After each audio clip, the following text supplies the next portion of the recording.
बड़े ब्रांड्स क्या सिर्फ कंज्यूमर को लूट रहे हैं इतना महंगा कपड़ा बेच के? अगर मैं एक कपड़ा जाके सरोजनी मार्केट से लेके आता हूँ 150 रुपए का, और मैं एक कपड़ा केसरिया टेक्सटाइल से परचेज करता हूँ 1500 रुपए का, तो उन दोनों में बेसिक डिफरेंस क्या होगा? 85% जो कपड़ा है वो रीयूज वाला कपड़ा वापस सेलिंग होता है। रीयूज कपड़ा? हाँ, वेस्टर्न के अंदर डंपिंग बहुत बड़ा बना हुआ है, मतलब किलोमीटर्स टू किलोमीटर्स के डंपिंग बने हुए हैं, तो वो वापस से इंडिया आता है। आप मार्केटिंग करते हो तो 200 वाली चीज को आपको 2000 में बेचनी पड़ती है, सीधा 200 रुपए की चीज को मैं 400 रुपए में बेच देता हूँ। कपड़े के अंदर कोई ज्यादा फर्क नहीं है, फर्क है वो हमारी इंडस्ट्री में हमें एक ही चीज का डर जो लगता है वो है डेड स्टॉक का डर। 100 लेडीज अगर व्यापार कर रही है तो उसमें से एक लेडीज सक्सेस होती है ड्यू टू उसकी। हम लोगों ने कभी कंपटीशन को कंपटीशन की नजरिए से नहीं समझा, हमने उनकी कमियों को एक अपॉर्चुनिटी की तरह देखी। आज 3 साल में इतने बड़े वॉल्यूम तक पहुंचे ही है। बाकी आज भी देसी तरीके से मार्केट में जाते हैं, लोकल मार्केट में जाते हैं, 90% पब्लिक मार्केट में जाके ही परचेसिंग करते हैं। अच्छा, ऑनलाइन प्लेयर्स ने इस मार्केट को कितना एज ए बिजनेसमैन मैं आपसे ये सवाल पूछूंगा कि जो ये वेस्टर्न कल्चर हम लोग अडॉप्ट कर रहे हैं कि मतलब सेविंग्स को हम कम कर रहे हैं, ये आपकी नज़र में एक बनिया की नज़र से अगर मैं देखूँ ना, मतलब जैन जितने होते हैं उनको बनिया कहा जाता है और ऐसा माना जाता है कि बनिया सिर्फ पैसे के लिए जीता है, तो इस कल्चर को आप कितना सही मानते हो? 2 कम्युनिटी बोलूँगा मैं, एक तो मारवाड़ी एक गुजराती। ये सोचती है कि लोग कितना कंजम्पशन करेंगे, ठीक है, उसी का धंधा वो करना स्टार्ट कर देते हैं। तो मारवाड़ी की अलमारी हमेशा उतनी रहेगी जितनी उसको जरूरत है। मारवाड़ी ये सोचेगा कि मैं पहले पैसा 2 करोड़ कमाता था, मैं 10 करोड़ कैसे कमाऊंगा। अगर मैं बात करूं आपसे टेक्सटाइल इंडस्ट्री की, तो ओवरऑल इंडिया में टेक्सटाइल इंडस्ट्रीज का साइज क्या है? ओवरऑल इंडिया में टेक्सटाइल का साइज़ की से पहले ये जानना जरूरी कि साइज़ कहाँ से निकलती है। जैसे वेडिंग सीजन एक यहाँ पे सबसे बड़ा का पिक पॉइंट होता है कि किसी भी टेक्सटाइल इंडस्ट्री की साइज़ जानने के लिए। इंडिया के अंदर 3 टाइप की सीजन्स आती है। मेरी सीज़न जो जैसे दिसंबर वाली सीज़न है, मई जून वाली सीज़न है, और मिड सीज़न जो जून जुलाई वाली आती है। तो उसके अंदर करीब हर एक सीज़न के अंदर 25 से 40 लाख शादियाँ होती है पूरे pan India, all over India. Yes, तो करीब 75 लाख से 1 करोड़ शादी होती है। तो मतलब एक दुल्हन, कम से कम 1 करोड़ दुल्हन हर साल इंडिया में बनती है और 1 करोड़ दूल्हे हर साल बनते हैं। yes. तो आप सोचो उनके पीछे उनका परिवार, उनके पीछे उनके बच्चे, उनके पीछे उनके रिश्तेदार, फिर दोस्त, तो कितना बड़ा मार्केट साइज़ है। एक सीज़न जो निकलती है करीब 6 से लेके 8 लाख करोड़ की साइज़ है। 6 लाख से 8 लाख करोड़ रुपए की साइज़ है टेक्सटाइल इंडस्ट्री की एक सीज़न के अंदर। और ये तो मैंने आपको बताया सिर्फ फैशन इंडस्ट्री या वेडिंग सीजन के अंदर। अब अपन जनरल वे में जाए, डेली वेयर के यूज़ में जाए, तो उतनी बड़ी साइज़ वो भी है। ओके। तो बेसिकली पूरी इंडिया के अंदर साइज़ जो है वो बहुत बड़ी लार्ज स्केल पे साइज़ है, क्योंकि हर साल 2 करोड़ बच्चे एक बोलते हैं यहाँ पे इंडिया के अंदर एक ऑस्ट्रेलिया पैदा हो जाता है। तो हर साल 10-20% का ग्रोथ टेक्सटाइल इंडस्ट्री के अंदर है ही। ओके। और इसमें से कितनी मार्केट इंडियन ब्रांड्स कवर करते हैं, कितनी मार्केट फॉरेन ब्रांड्स कवर करते हैं? देखिए, वैसे इंडिया के अंदर मेजरली पब्लिक जो है, जैसे 150 करोड़ की पब्लिक अपन काउंट करके चलते हैं, तो 145 करोड़ लोग इंडियन प्रोडक्ट, इंडियन ब्रांड को ही कंज्यूम करते हैं। ठीक है। 5 करोड़ लोग जो हायर रेंज के अंदर है, लग्जरियस लाइफ के अंदर है, वो लोग हो सकता है कि वो फॉरेन के ब्रांड्स अडोप्ट करते हो। लेकिन 95 to 98% लोग इंडियन ब्रांड को ही प्रेफर करते हैं। ठीक है। और इसमें से जो 95% इंडियन ब्रांड्स की मार्केट है, इसमें से अनऑर्गेनाइज कैटेगरी कितनी है? क्योंकि आप देखो ना, हर शहर पे एक लोकल मार्केट होती है, बिल्कुल, है ना, और शोरूम्स भी होते हैं, प्लस इसके अलावा लोकल शॉप्स होती हैं। तो इन 3 कैटेगरी में ना अलग अलग माल बिकता है, अलग अलग रेंज का माल बिकता है। तो आई गेस अगर मेरा जो सोचना है कि जो 50% कैटेगरी है ना, वो अनऑर्गेनाइज्ड है, लोकल मार्केट वाली। बिल्कुल। देखिए, 50% नहीं है, मैं आपको बताना चाहता हूँ कि इसके अंदर 90% जो है अनऑर्गेनाइज्ड ही है। 90%? बिल्कुल।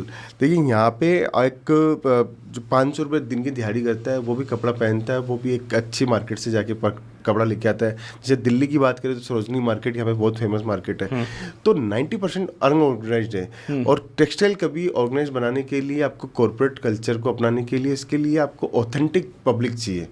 जो अब आज की जेनजी जो ऑडियंस है, जेनजी है, वो जरूर शोरूम में जा रही है, वो जरूर जूडियो में जा रही है। एक नया ट्रेंड आ गया कि मीडियम सेगमेंट की जो पॉपुलेशन है वो जूडियो मिंत्रा पे जाके शॉपिंग कर रही है, तो ऑर्गेनाइज आप उसको बोल सकते हो। बाकी आज भी देसी तरीके से मार्केट में जाते हैं, लोकल मार्केट में जाते हैं, 90% पब्लिक मार्केट में जाके ही परचेसिंग करते हैं। अच्छा, ऑनलाइन प्लेयर्स ने इस मार्केट को कितना ख़राब किया है? ऑनलाइन ने ख़राब नहीं किया, ऑनलाइन ने सुविधा ज़्यादा देने से उसका अनएथिकली यूज़ ज़्यादा होने लग गया। कि ऑनलाइन ने एक प्लेटफॉर्म दिया कि आप घर बैठे मंगा सकते हो, एक अच्छा सिस्टम है ऑनलाइन प्लेटफॉर्म, लेकिन उसका मिसयूज़ ये हो गया कि उनको सेल का वॉल्यूम खींचने के लिए उन्होंने जितने ऑफर्स देने थे, बैंक से ऑफर्स, COD ऑफर्स आप लीजिए, आप GR लीजिए, RTO रिटर्न लीजिए, तो ये सारा देने से एक माहौल अच्छा नहीं बन पाया कि अपन बोल नहीं सकते कि हेल्दी बिजनेस है। कि इसके अंदर अगर मेरा ऑनलाइन B2C मार्केट का बिजनेस है जैसे, तो हम लोग डेली 6,000-7,000 पीस डिस्पैचिंग करते हैं। ठीक है। B2B हमारा बहुत बड़ा सेगमेंट है, B2C हम लोग एक वेंचर हमारा B2C का भी है, 7,000 पीस डेली डिस्पैचिंग करते हैं, उसमें से 30% हमारे पास में वापस GR आ जाता है। तो एक साइकिल बन गई कि 7,000-8,000 पीस डेली डिस्पैच करनी है, 2,000-2,500 पीस वापस रिटर्न आएगी, फिर उसको वापस से ओके करो, वापस से माल भेजो। तो वो अनऑर्गेनाइज, वो भी अनऑर्गेनाइज्ड है, इसको भी एक सिस्टम में लाया नहीं जा पा रहा है due to competition, due to आपको वॉल्यूम सेल चाहिए, ड्यू टू आप मार्केट बहुत ज़्यादा कैप्चर करना चाहते हो। जैसे मान लीजिए मेरा 1,000 पीस था, पहले मैं 8,000 पीस पे पहुंचा, मेरा टारगेट 20,000 पीस है, तो मैं और क्या सर्विस दे सकता हूँ। इसके चलते ये सेक्टर भी हेल्दी सेक्टर नहीं बन पा रहा है। बट अगर जितना मैं देख पा रहा हूँ इस सेक्टर को, कि ऑनलाइन आप बोल रहे हो कि उसने मार्केट को अनएथिकल तरीके से किया है, बट उसने मार्केट को बढ़ाया कितना है? क्योंकि मुझे नहीं लगता कि ऑनलाइन आने के पहले लोग इतनी ज़्यादा कपड़ों की शॉपिंग किया करते थे जितनी आज की डेट में कर रहे हैं। क्योंकि आप फेसबुक खोलो, आपको मिंत्रा का ऐड आएगा, आपको आजियो का ऐड आएगा, आप इंस्टाग्राम खोलो, आपको अदर एड्स दिखेंगे। तो ये आपका कहीं ना कहीं सबकॉन्शियस माइंड को भी ट्रिगर करता है और आपकी परचेजिंग पावर को बढ़ा रहा है। सर ऐसा नहीं है कि आज के टाइम में परचेसिंग पावर बढ़ रही है या लोगों की, या देखिए पहले जो इनकम थी वो सेविंग करने का पर्पस ज़्यादा रहता था कि मेरा 50,000 की सैलरी है तो मैं ना 20,000 रुपये सेविंग करूँ, तो सेविंग का। लेकिन आज की जो जनरेशन है वो सेविंग का मोड ही नहीं रखती है। अच्छा। वो अपने खुद के शौक पूरा करती है, लाइफ स्टाइल ज़्यादा अच्छी, फैशनेबल इंडस्ट्री में ज़्यादा पसंद करती है, तो वो परचेसिंग पावर वहाँ से बढ़ गई उसकी। आजकल फ़ोटो का जब से ये ज़माना है, जब से मोबाइल लोगों के हाथ में है, एक बार फ़ोटो क्लिक करवा लेता है कोई इंसान, तो उसके बाद वो जो ड्रेस उसकी कॉमन नज़र आने लग जाती है अगर वो सोशल मीडिया पे अपलोड करे। तो इससे परचेसिंग पावर बढ़ी है, ना कि ऑनलाइन आने से परचेसिंग पावर बढ़ी है। ओके। तो सर आप तो CA करने गए थे, चार्टर्ड अकाउंटेंट बनने गए थे, कहाँ ये टेक्सटाइल वेक्सटाइल फैक्ट्री के चक्कर में आप आ गए? देखिए वो जो CA भी जो कर रहा था, हाँ। वो भी मैं एक जो बिजनेस पर्पस से ही करने की सोची थी कि मेरा खुद का ऑफिस होगा, मैं CA के बनूंगा तो फाइलें रखूँगा लोगों की, तो पर्पस तो वहाँ पे भी बिजनेस ही था। लेकिन बोलते हैं ना कि समय किसका है, समय उसका है जो समय के साथ चलता है। मुझे अपॉर्चुनिटी ज़्यादा लगी और जो दादाजी के फ्रेंड थे उनकी राय मानी मैंने, उन्होंने जो कहा उनका कहना माना, और राजस्थान सिक्कर में हम लोग बिलोंग करते हैं, वहाँ से सीधा मैं सूरत चला आया। उससे बेनिफिट ये मिला कि मेरे को जहाँ पे मेरे को स्केल अप मिलना था, जैसे मान लीजिए मैं CA करता तो मेरे को वॉल्यूम बहुत बड़ा नज़र नहीं आता था उसमें। अब जब मैं देख रहा हूँ, लेकिन टेक्सटाइल इंडस्ट्री में बहुत बड़ा वॉल्यूम है, बहुत बड़ा पोटेंशियल है, सिर्फ आपको बिजनेस पहचानना है, मार्केट का गैप देखना है, बहुत बड़ा वॉल्यूम मिल सकता है। इसीलिए मैं आया तो सूरत ट्रायल के लिए था कि 6 महीने 12 महीने दादाजी की बात मानते हैं, देखते हैं, अगर पोटेंशियल नज़र आएगा तो रुकेंगे, नहीं तो वापस अपन CA फाइनल देंगे। लेकिन ऐसा पोटेंशियल नज़र आया कि इसी धंधे में घुस गए। थोड़ा सा इस इंडस्ट्री को मुझे डिफाइन करिए कि इंडस्ट्री काम कैसे करती है, क्योंकि जब मैं कपड़ों की रेंज देखता हूँ, या एक सवाल मैं आपसे पहले और पूछता हूँ कि अगर मैं एक कपड़ा जाके सरोजनी मार्केट से लेके आता हूँ 150 रुपये का, और मैं एक कपड़ा केसरिया टेक्सटाइल से परचेज करता हूँ 1500 रुपये का, तो उन दोनों में बेसिक डिफरेंस क्या होगा? देखिए बेसिकली मैंने सरोजनी जो मार्केट रिसर्च किया कि वहाँ पे इतना सस्ता कपड़ा मिलता है कैसे। मोस्टली मैंने वहाँ पे ये देखा कि 85% जो कपड़ा है वो रीयूज वाला कपड़ा वापस सेलिंग होता है। रीयूज कपड़ा? हाँ। फॉरेन के अंदर अभी जैसे मैं गांधीधाम था तो वहाँ मैं गया था, वो इंडस्ट्री में देख के आया था। मैं आपको पूरा सिनारियो इसका बताता हूँ। हाँ। जो वेस्टर्न कल्चर की जितनी भी कंट्री है वहाँ पे धुलाई नहीं किए जाते, वहाँ पे मतलब वापस से अपन जैसे इंडिया में वापस कपड़ा पहना, कल फिर धोया, लॉन्ड्री में दिया, वापस से वहाँ से आया, वापस से रीयूज करते हैं अपन। एक ड्रेस को कम से कम 25-30 बार 50 बार पहनने की कोशिश करते हैं। वेस्टर्न के अंदर ऐसा नहीं है, वो मैक्सिमम 2 बार 3 बार या 4 बार वो कपड़ा पहनते हैं और उसको फिर डंप कर देते हैं वो लोग। तो वहाँ पे वेस्टर्न के अंदर डंपिंग बहुत बड़ा बना हुआ है, मतलब किलोमीटर्स टू किलोमीटर्स के डंपिंग बने हुए हैं। तो वो इंडिया वापस से इंडिया आता है। जो गांधीधाम है, मैं गया था वहाँ पे, गुजरात के अंदर गांधीधाम है, वहाँ गया तो वहाँ पे उसका रिसाइकलिंग का प्रोसेस है। पूरे केजी में माल आता है और पीस के अंदर बिकता है। वो माल गांधीधाम आता है, रिसाइकलिंग होता है, वॉशिंग होता है, आयरन होता है, प्रेस होता है, फिर मतलब पूरे पैन इंडिया के अंदर वो सप्लाई होता है। जैसे वो सरोजनी मार्केट बोल लो, जैसे आप कोई भी लोकल मार्केट जो ठेले के ऊपर जो बिकती है, ठेलों पे जींस 200 रुपये की 3, 200 रुपये के 3 सेट ऐसे बिकते हैं। सरोजनी मार्केट में भी मेरे ख्याल से मुझे ऐसा लगता है कि इतना सस्ता होने का रीज़न वही है कि रिसाइकिल वाले कपड़े क्लॉथिंग वापस से सेलिंग किए जाते हैं। अब बात करते हैं कि हम लोग सूरत बैठे हैं। केसरिया टेक्सटाइल कंपनी महंगा प्रोडक्ट नहीं देती। केसरिया टेक्सटाइल कंपनी एक मैन्युफैक्चरिंग कंपनी है। हम वो कपड़ा बनाते हैं जो फ्रेश है, जैसे पॉलिस्टर यान से हम लोग बनाते हैं, कॉटन यान से हम लोग कपड़ा बनाते हैं, या नायलॉन से हम लोग कपड़ा बनाते हैं। तो एक प्रोसेस है कि यान के बाद में वो ग्रे बनेगा, ग्रे के बाद में वो फिनिश गुड्स बनेगा, फिर फिनिश गुड्स के बाद में उसकी कटिंग होगी, फिर स्टिचिंग होगी, फिर एक प्रोसेस से वो बेचा जाएगा। तो वहाँ पे हम लोग मैन्युफैक्चरिंग रेट के ऊपर कपड़ा आज देते हैं। आज हमारे साथ में हज़ारों ऐसे कस्टमर्स, हज़ारों लाखों ऐसे कस्टमर्स जुड़े हुए हैं जो हमसे जुड़कर व्यापार कर रहे हैं अपना बिजनेस का, हमसे जुड़कर एक नई बुनियाद रखना चाहते हैं कि बोलते कि जॉब कितने दिन तक करें, कोई बिजनेस करे तो कौन सा अच्छा बिजनेस है। तो कपड़ों का सबसे इजी बिजनेस है जो नहीं खत्म होने वाला बिजनेस है। और बस आपको एक सूझबूझ के साथ में आपका सप्लायर चाहिए, आपके पास टेस्ट होना चाहिए, वेराइटीज़ होनी चाहिए। आपकी दुकान घर से भी चला सकते हो और शोरूम से भी चला सकते हो आप। तो इस पे जब आप अपनी फैक्ट्री पे मैन्युफैक्चरिंग करते हो तो सबसे जो बेसिक चीज़ है इसकी वो है क्लॉथ सिलेक्शन, कि कपड़ा आप कौन सा सेलेक्ट कर रहे हो। बिल्कुल। तो जो क्लॉथ की कॉस्ट आती है वो लगभग क्या आती है? देखिए, डिपेंड्स करता है यान के ऊपर।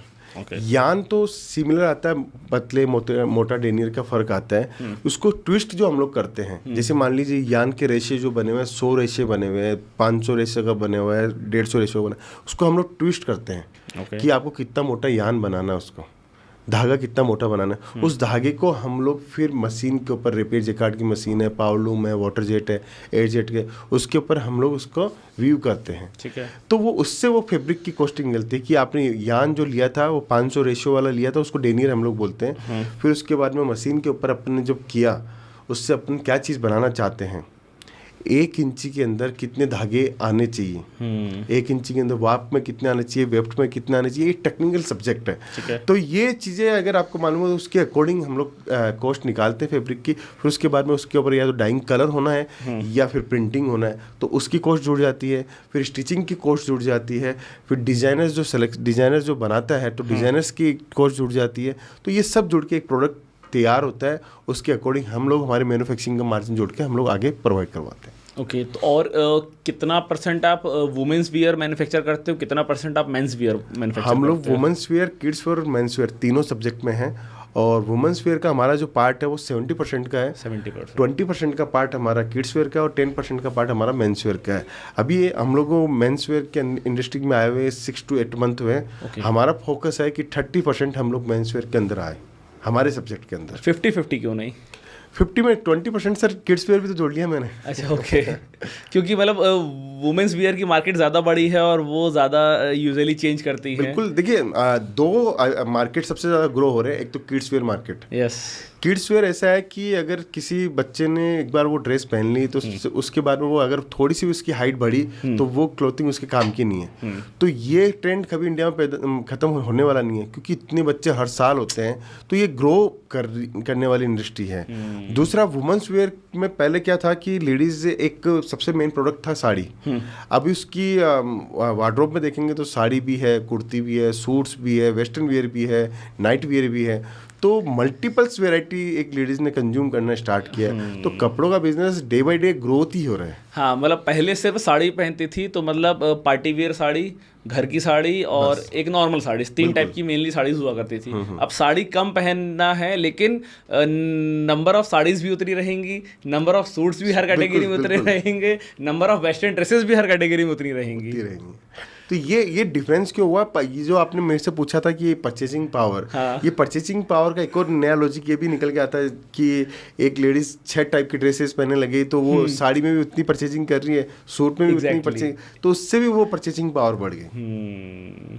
तो ये सब कहानियाँ जो है सब इंडिया का कंजम्पशन के ऊपर है कि इंडियंस अभी सारा फोकस इंडियंस का सेविंग को न होके सारा फोकस है अपनी लाइफस्टाइल को जीना, फैशन को फॉलो करना, और एक सबके दिमाग में सोच हो गई कि मुझे मेरी लाइफ कितनी है, 60 साल 70 साल की लाइफ है, 30 के तो हो गए, 50 के तो हो गए, अब तो कितना बचा, अब तो मजे करो। तो वो वेस्टर्न जो सोच आ रही है डे बाय डे बढ़ती जा रही है, उससे हम लोग हमारी सेविंग को घटाते जा रहे हैं और अपनी लाइफ को जीने में ज़्यादा विश्वास करने लग गए। एज ए बिजनेसमैन मैं आपसे ये सवाल पूछूंगा कि जो ये वेस्टर्न कल्चर हम लोग अडॉप्ट कर रहे हैं कि मतलब सेविंग्स को हम कम कर रहे हैं, ये आपकी नज़र में एक बनिया की नज़र से अगर मैं देखूँ ना, मतलब जैन जितने होते हैं उनको बनिया कहा जाता है और ऐसा माना जाता है कि बनिया सिर्फ पैसे के लिए जीता है। तो इस कल्चर को आप कितना सही मानते हो?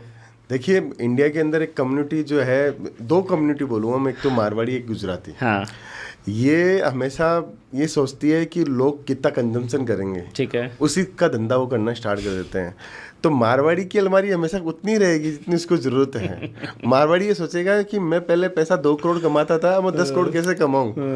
वो उसका हिसाब हमेशा कैलकुलेशन उसकी परफेक्ट रहेगी। वो भले ही उसकी अलमारी पूरी भर भी जाए तो उसकी कैलकुलेशन, अगर वो 2 करोड़ कमा रहा था तो अब 5 साल बाद में 5 करोड़ रुपये कमाएगा। लेकिन जो मारवाड़ी कम्युनिटी नहीं है, गुजराती नहीं है, वो उसका क्या, अगर वो 2 करोड़ आज कमा रही है तो 5 साल बाद में वो 1 करोड़ ही कमाएगी, क्योंकि उसका सारा खर्चा लाइफस्टाइल में चला गया। मारवाड़ी अपनी कैलकुलेशन से जीता है, गुजराती अपनी कैलकुलेशन से जीता है। क्यों जीता है? क्योंकि उसको पता है कि हम कितना रुपया खर्च करने वाले हैं, कितना रुपया हमें कौन सी चीज़ पे खर्च करना है। वो हमेशा मैनिपुलेट करता है अपने पैसों को, डाइवर्सिफाई करता है, नए नए बिजनेस करता है। देखिए, जैन हमेशा एक, जैसे मैं जैन कम्युनिटी की बात बताऊँ आपको, कि जैन हमेशा प्रिंसिपल्स पे चलते हैं, सिद्धांतों पे चलते हैं कि हमारे सिद्धांत कैसे होने चाहिए। जैन, आपको इंडिया का आपको भी मालूम है कि 24% इनकम टैक्स देते हैं, सोशल मीडिया पे पूरा एक से छाया हुआ है। उनके पास में कई हॉस्पिटल्स है, कोई अनाथ आश्रम है, गौशाला ऐसे सब कुछ है। वो अपना जो खर्चा जो करता है उसको अपने खर्चे के ऊपर कम विश्वास होता है, खुद के खर्चे के ऊपर, खुद की लाइफ स्टाइल के ऊपर। वो एक सिंपल ऑथेंटिक जीवन जीने में ही ज़्यादा विश्वास करते हैं एज ए जेन्स प्रिंसिपल्स से। उसको वो हमेशा ये सोचता है कि मैं कोई बिजनेस करूँ तो एक्सपांशन वाला बिजनेस करूँ। वो कभी भी ये एक बिजनेस मॉडल लेके नहीं बैठता कि मुझे आज इतना ही बिजनेस करना है, मेरी दुकान पापा ने संभला के दी है, बस मेरे पापा ने इतना किया तो मैं भी एक्सपांशन। दिमाग के अंदर एक्सपांशन ही एक्सपांशन है। तो ये जैन कम्युनिटी की अलग विशेषता है और मारवाड़ी और गुजराती कम्युनिटी की अलग विशेषता है इसके अंदर। ओके, अब फैशन का नया दौर आ रहा है और डेली हम लोग देखते हैं ना कि मतलब हर 1 से 1.5 साल में नया ट्रेंड चेंज हो जाता है। तो ये कितना चैलेंजिंग होता है as a manufacturer of textile की, जब आप किसी भी कपड़े की डिज़ाइनिंग करते होगे तो ऑब्वियसली बात है उसमें कुछ टाइम भी कंज्यूम होता होगा, उसमें पैसा भी कंज्यूम होता होगा, मैन पावर भी कंज्यूम होती होगी, फिर आपको 6 मंथ्स के बाद वो फिर चेंज हो जाता है। बिल्कुल। तो एज ए मैन्युफैक्चरर कितना चैलेंजिंग हो जाता है? देखिए, हमारे पास में 3 फेस आते हैं। ओके, तीनों फेस को हम लोग कैसे यूटिलाइज करते हैं वो मैं बताना चाहता हूँ। आज ये सब्जेक्ट इंटरेस्टिंग इसलिए भी है क्योंकि जानने को मिलता है कि एक मैन्युफैक्चरर कैसे अपनी वर्किंग करता है। दिवाली का सीजन अभी 4 महीने दिवाली के हैं। अक्टूबर नवंबर में दिवाली आती है हर साल। अभी हम लोग जो कपड़ा बना रहे हैं दिवाली के अकॉर्डिंग कपड़ा हमारा प्रोडक्शन में जा रहा है। अच्छा, वो मतलब दिवाली की तैयारी आपने स्टार्ट कर दी जून में? अप्रैल में स्टार्ट कर दिया। अप्रैल में स्टार्ट कर दिया। अप्रैल मई जून में हमारा पूरा प्रोडक्शन बन के रेडी हो जाता है। जून तक हम लोगों का माल जो है डिस्प्ले सेंटर में आ जाता है, हमारे सेल्स ऑफिस में आ जाता है सैंपल एज ए दिखाने में। क्योंकि जब जून में हमारे पास में होलसेलर्स आते हैं, डिस्ट्रीब्यूटर्स आते हैं, रिटेलर्स आते हैं, घर से बिजनेस करने वाले आते हैं, तो जून जुलाई में उनको दिखने लग जाता है कि नए प्रोडक्ट क्या आने वाले मार्केट में क्या। तो हम लोग 4 से 6 महीने पहले चलते हैं। जैसे दिवाली खत्म होगी तो हम लोग विंटर का काम नहीं करने वाले, हम लोग गर्मियों की तैयारी करने वाले हैं। अच्छा, रिटेल सेक्टर में तो विंटर का माल बिकेगा और हमारी जो तैयारी होगी, हमारा जो प्रोडक्शन जाएगा सारा का सारा समर के अकॉर्डिंग जाएगा। तो हम लोग ये मापदंड लगा के चलते हैं कि 6 महीने पहले हमें चलना पड़ता है मार्केट के हिसाब से। जब जाके हमारा प्रोडक्शन हाथ में रहता है तब जाके हमारे पास सेलिंग रहती है। और वहाँ पे आपको जब आप रॉ मटेरियल भी परचेज करते हो तो जब आप दिसंबर जनवरी में आप गर्मियों का रॉ मटेरियल परचेस करो तो वो भी आपको सस्ता पड़ता होगा। बिल्कुल बिल्कुल। और सेम सिनेरियो में जब आप मई जून में आप ठंडियों का मटेरियल परचेस करो तो आपको उस टाइम पे सस्ता पड़ता होगा। बिल्कुल, वो वैसे ही एक कैलकुलेशन करके चलते हैं कि हमें हमारा प्रोडक्शन हमें कितना सस्ता कब मिलता है, तब हम लोग परचेज करते हैं। रॉ मटेरियल लो आप, ग्रे कच्चा जो कपड़ा हम लोग लेते हैं उसको हम लोग स्टोर करते हैं। पॉलिस्टर कपड़ा है, 50 साल भी ख़राब नहीं होगा, 100 साल भी ख़राब नहीं होगा। नाइलॉन है, विस्कोस है, वो इसकी लाइफ होती है, कॉटन की लाइफ होती है। पॉलिस्टर 100% आप मल्टीपल्स लाइफ है उसकी। आप कितना भी पड़ा है ग्रे तो आपको घबराने की जरूरत नहीं, वो पैसा देके ही जाएगा। बस आप ये आपको ध्यान रखना होता है कि फैशन इंडस्ट्री में जो कलर बिकते हैं, जो टेस्ट बिकता है, वो अकॉर्डिंग आपके होना चाहिए, नहीं तो आपका डेड स्टॉक बढ़ जाएगा। हमारी इंडस्ट्री में हमें एक ही चीज़ का डर जो लगता है वो है डेड स्टॉक का डर। तो डेड स्टॉक निकालने के लिए हमें पूरा ध्यान रखना पड़ता है कि हमारे पास में माल जो सीजन में हमें जितनी रिक्वायरमेंट हमारे पास आनी है उतना माल हमारे पास होना चाहिए। अगर एक्स्ट्रा माल है तो आने वाली सीजन में बिकेगा कि नहीं, क्योंकि वो समर आ जाएगी, फिर विंटर आ जाएगी, तो विंटर तक का 1 साल तक का इंतजार नहीं कर सकते। हाँ, और अगले साल फैशन भी हो सकता है चेंज हो जाए, कलर चेंज हो जाएंगे, टेस्ट चेंज हो जाएगा, मटेरियल चेंज हो जाएगा, फैब्रिक चेंज हो जाएंगे, एम्ब्रॉयडरीज चेंज हो जाएगी, टेस्ट सारा चेंज हो जाता है। इसलिए वो हम लोग जैसे 100 मीटर की रिक्वायरमेंट है या 100 ड्रेस की रिक्वायरमेंट है तो हम लोग 90 का ही किलो से लेके चलते हैं कि 90 तो अपन बेच ही लेंगे। अगर बाजार में डिमांड से ज़्यादा सप्लाई है तो 100% हमारा डेड स्टॉक बढ़ना है। और डिमांड अगर हमारी ज़्यादा है और सप्लाई थोड़ी सी वीक रखते हैं, उससे हमारा डेड स्टॉक या हमारे पास में कुछ बचता नहीं है। ओके, तो B2B बिजनेस कितना करते हो आप और B2C बिजनेस कितना करते हो? हमारा टोटली B2B बिजनेस है। अभी एक नया सेगमेंट हम लोगों ने B2C स्टार्ट किया है, एंड कंज्यूमर को बताने के लिए कि केसरिया टेक्सटाइल कंपनी का जो प्रोडक्ट है वो बहुत अच्छा है। अगर आप अपने दुकानदार से लेके आते हो, अगर आप अपने घर से कोई बिजनेस कर रहे हो उससे लेके आते हो, तो आपको ऐसा फील वाला ही प्रोडक्ट मिलेगा और उससे सस्ता आपको प्रोडक्ट मिलेगा जो आप ऑनलाइन में ले रहे हो, क्योंकि ऑनलाइन में एक थर्ड पार्टी कमीशन लग जाता है प्लेटफॉर्म का। तो वहाँ पे उससे सस्ता प्रोडक्ट आपको हमारे जो दुकानदार लेके जा रहा है, घर से बिजनेस करने वाला लेके जा रहा है, उसके पास में बहुत सस्ता प्रोडक्ट मिलने वाला आपको। ओके, अब अभी आपने बताया कि एक सबसे बड़ा चैलेंज आपकी इंडस्ट्री में है डेड स्टॉक। बिल्कुल। अब B2B आप सेल करते हो, अब सपोज दुकानदार आपसे 10 लाख का माल उसने परचेस किया, अब 10 लाख के माल में सीजन एंड हो गया, उसके पास 2.5 लाख का माल बचा हुआ, 7.5 लाख का माल उसने सेल कर लिया, तो क्या 2.5 लाख का माल वो आप किसी रेट पे वापस लोगे या फिर जो दुकानदार है वो उसको ही देखना है उसके बारे में? वो सर देखिए, दुकानदार इतना समझदार है, इस इंडस्ट्री को जो कर रहा है उसको पता है कि मेरे पास में डेड स्टॉक पड़ना ही पड़ना है। साल का वो 10% पहले से कैलकुलेशन, मार्जिन में कैलकुलेशन मान लीजिए, या सेलिंग वो सेल लगाता है। आपने बड़े बड़े ब्रांड, बड़े बड़े मॉल में भी जाके देखते होंगे 50% डिस्काउंट चल रहा है, अप टू 50% डिस्काउंट चल रहा है। ये 15 अगस्त को, 26 जनवरी को, राखी को उनकी सेल लगती है, तो ये स्टॉक क्लियरेंस का एक मौका उनको मिलता है। ऐसे ही एक अगर वो दुकानदार है 10 लाख में से 7.5 लाख का माल बेच लिया उसने, तो उसने ये मान लीजिए प्रॉफिट तो उसने बहुत अच्छा खासा कमा लिया। ओके, अब 2.5 लाख रुपए का माल अगर वो कोस्ट टू कोस्ट भी माल निकाल दे तो उसके पास में कुछ भी डेड स्टॉक नहीं है। तो ये माइंडसेट तो करना ही पड़ेगा कि हमारे पास में 100% माल कभी भी नहीं बिकेगा और कोई भी इंडस्ट्री में नहीं बिकता है। हमारी इंडस्ट्री में डेड स्टॉक पड़ता है तो किसी इंडस्ट्री में वेस्ट हो जाता है। कि प्रोडक्ट वेस्ट हो गया, मटेरियल वेस्ट हो गया, अब ये हार्ड हो गया कि टाइट हो गया, लिक्विड हो गया, वो फॉर्म में चला जाता है या एक्सपायरी हो गया। तो हमारी इंडस्ट्री में डेड हो जाता है, तो उसको कोस्ट टू कोस्ट भी अगर आप निकाल लोगे तो कोई नुकसान नहीं होने वाला है। पैसा कभी भी जाम करके रोकने का नहीं होना चाहिए। अगर आपने पैसे को रोका, डेड स्टॉक के रूप में रोके हैं, 1-2 साल से रोके हैं कि मुझे तो उसी रेट में बेचना है, तो वो मौका कभी नहीं मिलता टेक्सटाइल में। ओके, और चलो जो शॉप ओनर्स है, दुकानदार, उन्होंने तो अपना सेल पे माल निकाल लिया, जो आपके पास बच गया डेड स्टॉक, आप उसको क्या दुकानदारों को भी सेल पे निकालते हो कि भाई 26 जनवरी आ गई ले लो? नहीं, हम लोग केसरिया टेक्सटाइल कंपनी का एक मोटो है कि केसरिया टेक्सटाइल कंपनी कभी भी माल डेड स्टॉक में नहीं निकालती है। हम लोग डेड स्टॉक में एक ही कंडीशन में माल निकालते हैं कि हम लोग ऐसे वेंडर्स को पकड़ते हैं जहाँ पे हमारे टैग, स्टिकर वगैरह सब कुछ पहले निकाल देते हैं। केसरिया टेक्सटाइल कंपनी का जो माल अगर बाजार के अंदर है तो वो टोटल फ्रेश, टोटल ट्रेंड वाला ही माल है। हमारा जो माल रहता है, जो हमारे पास बच जाता है, उसका टैग, स्टिकर वगैरह सब कुछ हम लोग निकाल के फिर हम एक ही वेंडर को दे देते हैं।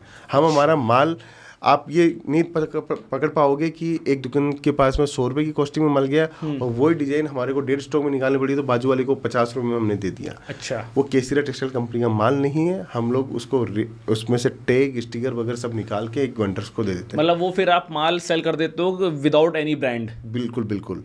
तो हमारे जो वेंडर्स के पास में माल है वो 100% अच्छा माल है, ब्रांड का माल है, क्वालिटी का माल है। क्वालिटी का माल वो भी रहता है लेकिन वो ब्रांड के साथ जुड़ा हुआ नहीं है। Got it. ड्यू टू इसलिए रखते हैं कि हमारे कस्टमर्स को प्रॉब्लम नहीं आनी चाहिए, हमारे बायर्स जो हमारे हैं अच्छे वॉल्यूम में जो परचेज करते हैं उनको प्रॉब्लम नहीं आनी चाहिए। ठीक है। इस फील्ड में ना आप टेक्सटाइल में आप रेट डिसाइड नहीं कर सकते हो। बिल्कुल। मतलब क्योंकि आप देखो कि एक टी शर्ट 150 रुपये की भी मिलती है, 1500 की भी मिलती है, 10,000 की भी मिलती है, इवन 25,000 30,000 की भी टी शर्ट्स मिलती हैं। इतना रेट का डिफरेंस तो चलो ठीक है, ब्रांड टू ब्रांड डिफर करता है, लेकिन कस्टमर्स के माइंड में क्या चीज़ें ऐसी होती है कि यार मतलब 10,000 की टी शर्ट परचेस कर रहा है, वो 15,000 की टी शर्ट परचेस कर रहा है, इतना क्या डिफरेंशिएट हो जाएगा कपड़े में? बिल्कुल। देखो, 2 कैटेगरी में इसको अपन बांट के चलते हैं। एक कैटेगरी है कि कपड़ा ही हल्का बन रहा है, कपड़े की जो क्वालिटी है वो ही हल्की बन रही है तो इसलिए वो सस्ता बिक रहा है। ठीक है। एक कैटेगरी है कि कपड़ा आप भी अच्छा बना रहे हो, मैं भी अच्छा बना रहा हूँ, वो कपड़ा आपका जा रहा है आपके ब्रांड के नाम से, ठीक है, मेरा जा रहा है नॉन ब्रांड के नाम से। ठीक है। तो आपका ब्रांड के नाम से जा रहा है तो उसकी आपकी जो कॉस्ट थी 200 रुपये की, मेरी भी कॉस्ट है 200 रुपये की। आप मार्केटिंग करते हो, आपने ब्रांड एम्बेसडर हायर कर लिया, बड़े बड़े होर्डिंग लगा रहे हो, बोर्ड्स लगा रहे हो, सोशल मीडिया पे आप एक्टिव हो, सब पे एक्टिव हो, इससे आपको आपकी जो मार्केटिंग कॉस्ट है वो आपके कपड़ों पे जुड़ जाती है। तो 200 वाली चीज़ को आपको 2,000 में बेचनी पड़ती है, जो कि आज की बड़ी बड़ी कंपनियां बेचती हैं। और एक मैं हूँ जो मुझे 200 रुपये का प्रोडक्ट में कोई कॉस्ट नहीं लगानी, कोई मेरा मार्केटिंग का खर्चा नहीं है, कोई सोचा नहीं है, सीधा 200 रुपये की चीज़ को मैं 400 रुपये में बेच देता हूँ। यहाँ मुझे 200 रुपये वाली चीज़ का 400 मिलता है, वहाँ आपकी 1800 रुपये वाली चीज़ को आपको 2,000 में बेचनी पड़ती है क्योंकि आपकी मार्केटिंग कॉस्ट लग जाती है। लेकिन एक फ़र्क है, आप ब्रांड बन जाते हो, आप कुछ भी कर सकते हो उसके बाद में। मैं कुछ भी नहीं कर सकता, मैं एक दुकान लेके बैठा हूँ, उसको मैं एक्सपांसन कर सकता हूँ, मैं ब्रांड नहीं बना सकता। तो ये डिफ्रेंशिएट है कि एक आइडियोलॉजी में कि आपको ब्रांड बना के आपको माल बेचना होता है तो आपकी कॉस्ट बहुत ज़्यादा जुड़ जाती है। लेकिन कॉस्ट माने या कपड़ा माने तो सिमिलर ही होता है। अब जैसे कपड़े की बात करूँ तो कपड़े की ज़्यादा कॉस्ट नहीं है, सारा जो ऊपर का ओवरहेड लगता है वही कॉस्ट सबसे बड़ी हो जाती है, जिससे कपड़ा महंगा हो जाता है। जैसे मैं 2 ब्रांड्स को कंपेयर करता हूँ, अब मैं एलपी की टी शर्ट पहने हूँ, ये टी शर्ट मार्केट में 2 से 2,500 रुपये की रेंज में मिलेगी। सेम क्लॉथ पे लैकोस्टे की टी शर्ट में परचेस करने जाऊँगा तो भाई वो मुझे 11,500 की पड़ेगी, और उसके बाद भी लोग लाइन लगा के खरीद रहे हैं। बिल्कुल। अब मैं आपको इसका एग्जाम्पल एक और देता हूँ। देखिए, जूडियो क्या करता है? हाँ, जूडियो कोई मार्केटिंग नहीं करते हैं, ठीक है, कोई भी आपको उसका एडवर्टाइजमेंट नहीं मिलेगा, कोई भी बोर्ड नहीं मिलेगा, तो भी उसके पास में लाइन लगा के लोग खड़े हैं। हर स्टोर के ऊपर भीड़ है। क्यों भीड़ है? उसने माउथ पब्लिसिटी करवाई, उसने 500 रुपये का, उसके स्टोर पर 999 से ऊपर का कोई प्रोडक्ट नहीं है। राइट। 99 से लेकर 999 तक के प्रोडक्ट उसके पास में है। वहाँ मार्केटिंग कहाँ काम आ रही है? Mouth publicity. कि मैं आप लेके आए, आपको अच्छा लगा, टच किया, फील किया, पहना, आपने बोला बहुत बढ़िया चीज़ है, आपने मुझे बोला कि वहाँ जाओ बहुत अच्छे कपड़े मिलते हैं। तो विदाउट मार्केटिंग आपका मॉल चल रहा है। यहाँ पे आप जो खर्चा करके बैठे हो, तो आप जैसे 11,000 रुपये की टी शर्ट जो बोल रहे हो, लुइस फिलिप्स की आप बोल रहे हो 2,500 रुपये, तो इनको एक लग्जरियस शोरूम लेना पड़ता है। फोर्स इलाके के अंदर, बहुत अच्छे प्रीमियम इलाकों के अंदर इनको मतलब वहाँ पे शोरूम खोलना है, मेंटेन करना है, ब्रांड का लोकेशन मेंटेन करना है, थीम को मेंटेन करना है, क्वांटिटी बिकती कम है, खर्चे होते हैं ज़्यादा, तो वो कॉस्ट वहाँ बढ़ जाती है। अब जिसको ब्रांड ही पहनना है तो उसके लिए 11,000 हो या 11 लाख हो, उसको वो 11 लाख की भी ले आएगा। फ़र्क ये है। कपड़े के अंदर बहुत बड़ा फ़र्क नहीं होता है। हाँ। हो सकता है कि वो जूडियो बनाने वाला 200 रुपये मीटर पे बना रहा हो, लुइस फिलिप बना रहा हो 350 रुपये मीटर के ऊपर बना रहा हो। कोई माल जैसे 2 मीटर में टी शर्ट बनती है तो 350 रुपये हो सकता है, 400 रुपये मीटर का हो सकता है। कपड़े के अंदर कोई ज़्यादा फ़र्क नहीं है। फ़र्क है वो ब्रांड के ऊपर है, आप कौन सा ब्रांड लाइक करते हो, कौन सा ब्रांड पहनना पसंद करते हो, कौन सी फैशन इंडस्ट्री को आप फॉलो करते हो। ओके। केसरिया टेक्सटाइल अब फ्रेंचाइजी मॉडल में भी एंटर कर रहा है। बिल्कुल। तो फ्रेंचाइजी मॉडल में किस तरीके से आप सर्विस प्रोवाइड करने वाले हैं? देखिए, केसरिया टेक्सटाइल कंपनी, मैंने जब हम लोग फ्रेंचाइजी देने का कोई मोटो नहीं था हमारा। हमारे पास भी ज़्यादा कस्टमर कौन आता है? जो नया स्टार्टअप्स कर रहे हैं। ओके। जो ये सोच रहे हैं कि हमें कोई बिजनेस करना है, नौकरी कर रहे हैं, हाउस वाइफ है, रिटायर्ड हो गए, आर्मी से रिटायर्ड हो गए, या 60 के बाद में हम क्या बिजनेस करें, अभी तो अच्छी उम्र हेल्दी है, क्या बिजनेस करें। तो कपड़ों के बिजनेस में बहुत सारे लोग आ रहे हैं, और स्टार्टअप करने के लिए केसरिया टेक्सटाइल कंपनी हम लोगों ने एक बहुत अच्छा प्लेटफॉर्म बनाया है, जहाँ पर आपको आपकी जितनी वैरायटी की नीड आपको है, जितनी क्वालिटी जितनी क्वांटिटी की नीड है, वो हम लोग एक प्लेटफॉर्म पे प्रोवाइड करवा देते हैं, women's wear, men's wear, kids where के अंदर। ओके।